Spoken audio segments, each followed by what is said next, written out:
జగన్ ఇంతకన్నా దిగజారుడు అనుకున్న ప్రతిసారి ఇంతకు మించి దిగజారుతూనే వస్తున్నాడు.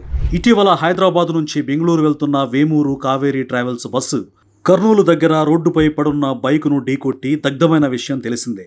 కానీ బస్సు ప్రమాదం జరిగినప్పటి నుంచి రకరకాలుగా కథనాలు అల్లుతూ ప్రభుత్వంపై అసత్య ప్రచారాలు వైసీపీ వారు చేస్తున్నారు. ఘటన జరిగిన 10 నిమిషాలకే బస్సుకు ఫిట్నెస్ లేదన్నారు. అది ఫేక్. ఆ బస్సుకు 2027 వరకు ఫిట్నెస్ ఉంది. సమయానికి అంబులెన్స్ రాలేదన్నారు. అది ఫేక్. ఫోన్ వచ్చిన 10 నిమిషాలకే అంబులెన్స్ అక్కడికి వచ్చింది. ప్రమాదంలో గాయపడిన వారికి ఆసుపత్రిలో చికిత్స అందడం లేదన్నారు. అది కూడా ఫేక్. బాధితులు ఆసుపత్రికి వచ్చిన వెంటనే అత్యవసర చికిత్స అందించారు. సెలవులో ఉన్న వైద్యులను కూడా రప్పించారు. డ్రైవర్ తాగి ఉన్నాడని ప్రచారం చేశారు. అది ఫేక్.